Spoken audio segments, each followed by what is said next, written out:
Okay, we have the doors. It's just like the rest of the windows. We want to get our pattern trimmed out and as precise as possible. So get the film on there and get it rough cut, the excess out of your way.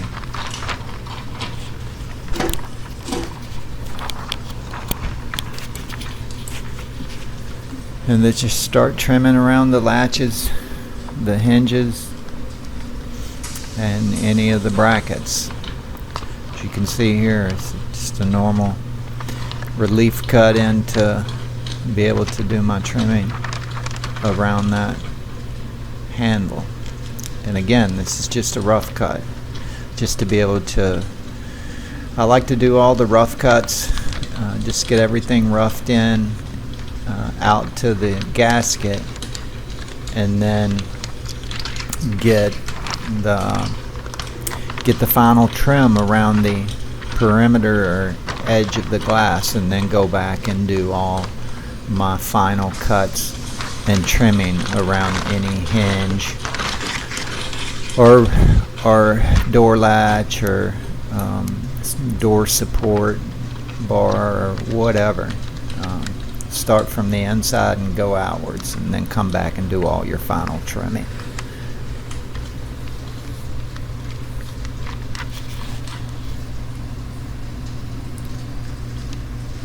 Remember, good sharp tip, not only when you're doing your rough cuts or your trimming, but anytime you're hand cutting on glass. One of the keys to not scratching glass is having a good sharp tip. A dull tip will scratch that glass, especially if it wasn't tempered very well from the factory.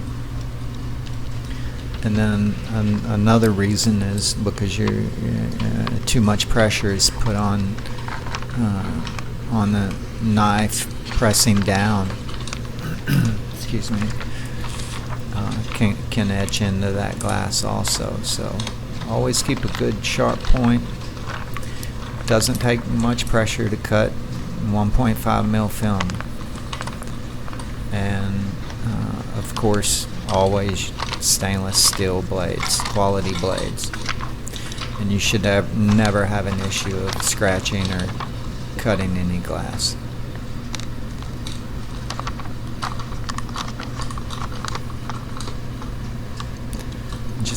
Just trim little at a time. Don't get in any hurry.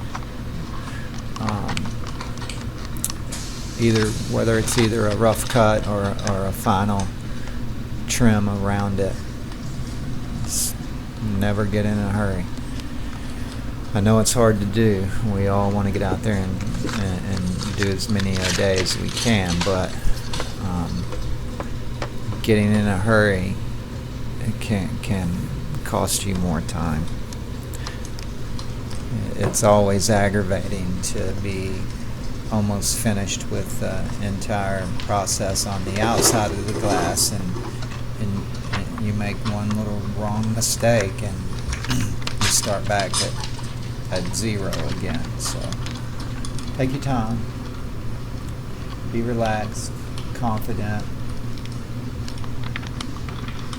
and you shouldn't have very many issues. We're all going to have issues time to time. It happens to the best, period.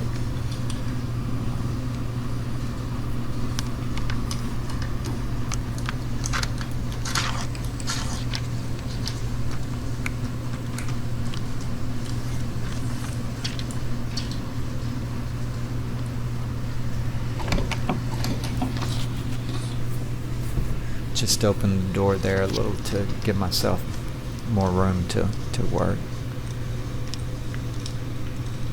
And again, push. Don't hesitate to use your other hand to actually push the knife, not just pull.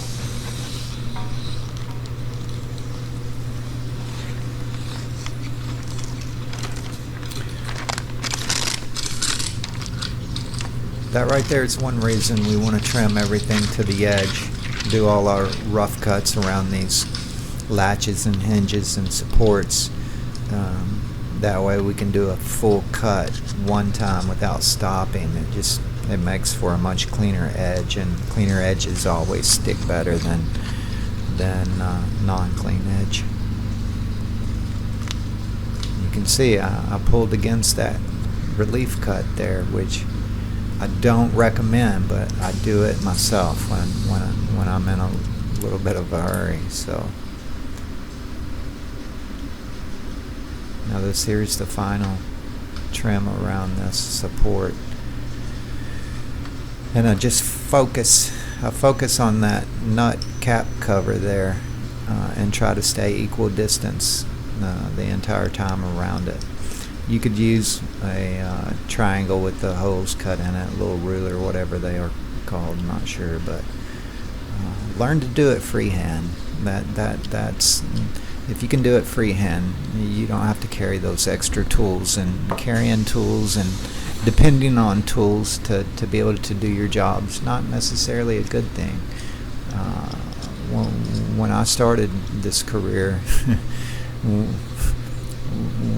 we had a driver's license and a razor blade, or a credit card and a razor blade, paper towels, and some spray bottle we dumped something out of to put soap and water in.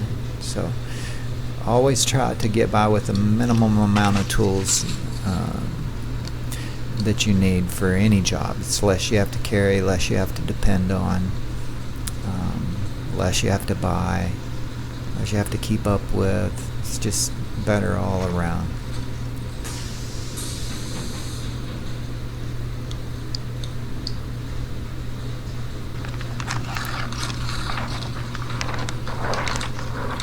Okay, anytime you can, lift the film up and get it away from what you trimmed around, give you more room. And what I'm doing here is I'm going back. You can see that edge is just a little frayed from being forced down in there. So I'll go back and just trim as little, just 1/16 off, and shape everything up to where it looks good and clean and uniform from the inside, instead of something that's jagged and uneven cuts. It just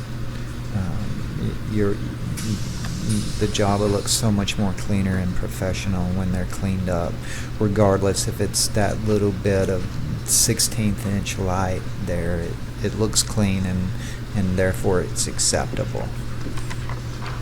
Like I said, there's two kinds of jobs: acceptable and non-acceptable, and depending on what you charge your clients, that's how the price is based. That's how I do it anyway. Again, anytime you can remove that seal, get it out of the way. It holds a lot of contaminants, trash, dust, and it just slips right back on easily once the film's dried on. It doesn't hold water. There's so many reasons to spend that little extra 2 minutes to take it off and put it back on. Just makes for a much more professional job. And like I said, not all tractors, the gaskets aren't removable on all tractors. Like I said, some of them are glued on, Kubota especially. And you usually get a little bit of crust around where that gasket is stuck on. It's not so bad on new tractors, but the older the tractor is, the more crust you're going to have to spend time cleaning off there. Of course, scrape everything down and away from any hinges or supports. See how I'm scraping it away and not down into there, because when you go to apply your film, it's just going to wash. When you wet that area or even stick your film on there, it's just going to wash down into the bottom beneath that hinge.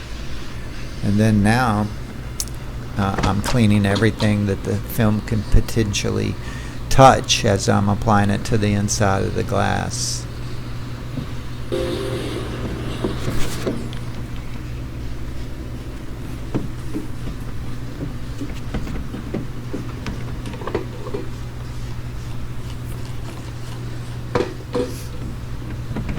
Little water as possible. It's one thing that always tell new tinters you don't have to soak it. In fact, soaking the inside of the glass, in my opinion, is worse than just using as little as you can get by with. Like I said, don't wake the sleeping dragon.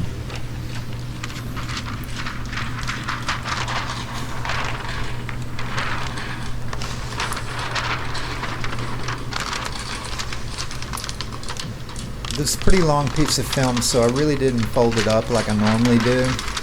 Plus it was just that door that opens up to the outside, so I just kind of held it from the top, and you just droop it in there, and if you got a really precise cut pattern, again, everything's going to fall right into place, as you can see. See how that one little sliver was up against the door handle there? If I wouldn't have wiped that handle down, whatever little dust was there would have wound up between the film and the glass. Of course, we don't want that. If you can squeegee up and flip it out, do so. And see how I'm pulling away from that rear glass? Like I said, don't wake the sleeping dragon. It's a lot of dust and contaminants, trash, whatever you want to call it, up against that gasket, especially the older the tractor is.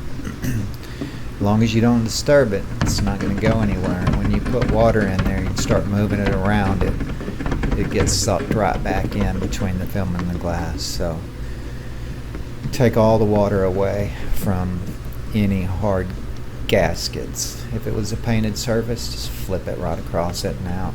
No big deal.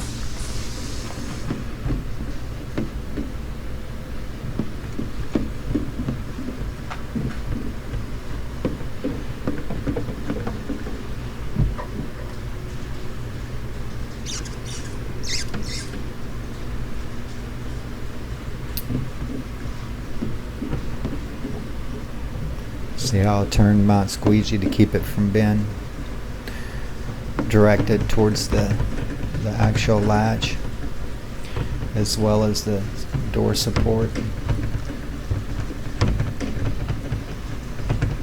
And normally I always go back and I'll run a towel, paper towel, whatever.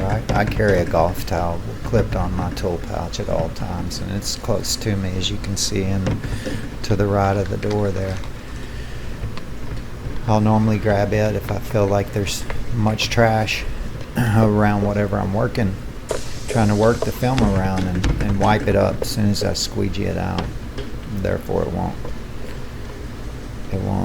wash or slide back in there.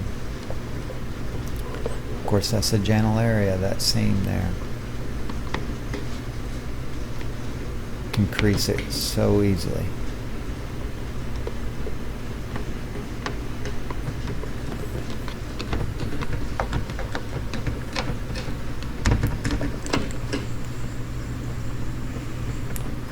Since you're standing in front of it, go ahead and clean the glass. Wipe it down.